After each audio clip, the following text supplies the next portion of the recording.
Pernah nggak sih Anda bertanya-tanya kenapa sebuah perusahaan yang laporan keuangannya kelihatan hijau semua, tapi kok tiba-tiba harga sahamnya anjlok?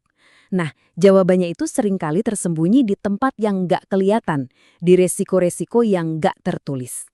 Ini nih, skenario yang sering banget bikin investor frustrasi. Anda lihat labanya naik, utangnya aman, semua angka kelihatannya sempurna. Tapi, harga sahamnya malah terjun bebas. Rasanya nggak masuk akal kan?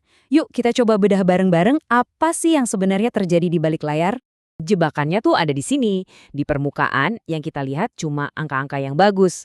Tapi di bawahnya ada arus lain yang nggak kelihatan. Siapa sih orang-orang yang pegang kendali perusahaan? Ada nggak ancaman peraturan baru yang bisa tiba-tiba muncul?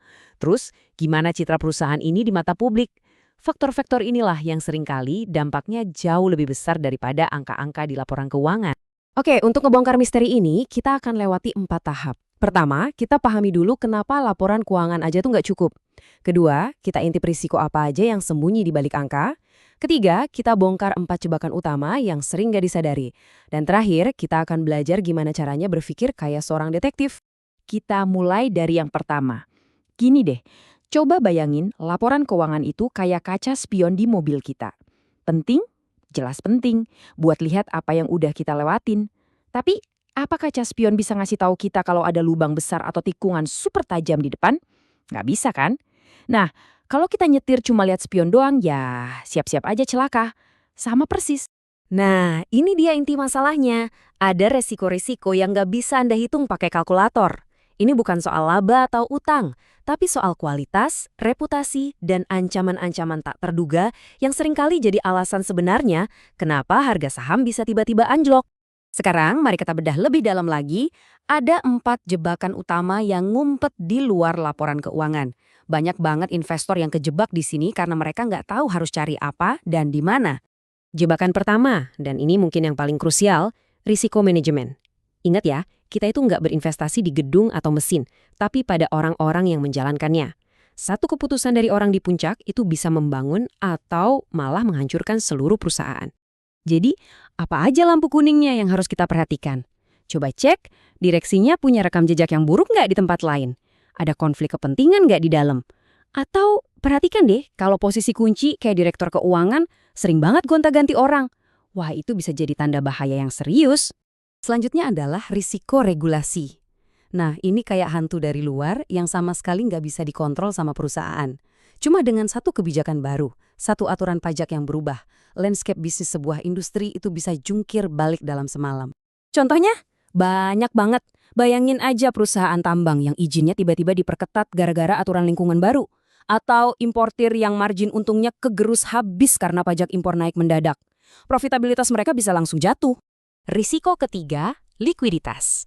Atau bahasa gampangnya, risiko nyangkut. Jadi, Anda punya barangnya. Tapi pas mau dijual, pasarnya sepi banget. Nggak ada yang mau beli di harga wajar. Ini bukan masalah teori loh, ini masalah yang sangat nyata. Apalagi pas Anda lagi butuh uang tunai. Gimana cara deteksinya? Cek volume perdagangannya. Sepi nggak? Lihat juga selisih antara harga jual dan belinya, kejauhan nggak? Saham yang kayak gini tuh ibarat masuk ke jalan sempit. Masuknya gampang, tapi keluarnya susah banget tanpa lecet. Dan yang terakhir, resiko reputasi. Di zaman serba digital kayak sekarang, reputasi itu segalanya. Butuh waktu bertahun-tahun buat membangunnya, tapi cuma butuh satu skandal buat menghancurkannya dalam hitungan jam. Persepsi publik itu aset yang nggak ternilai harganya. Sumbernya bisa dari mana aja. Skandal internal, keluhan pelanggan yang jadi viral, atau isu lingkungan yang dianggap sepele. Ingat, sekali kepercayaan publik itu runtuh, buat bangun lagi itu butuh usaha yang luar biasa besar, bahkan kadang mustahil. Oke, kita udah tahu nih 4 jebakan utamanya. Sekarang pertanyaannya, terus kita harus gimana dong? Jawabannya sebenarnya sederhana. Ubah cara berpikir Anda. Berhenti jadi sekedar pembaca angka dan mulailah jadi seorang penyelidik. Jadi, proses analisis Anda harus di-upgrade. Ya, mulailah dari angka, itu wajib. Tapi jangan pernah, sekali lagi jangan pernah berhenti di situ.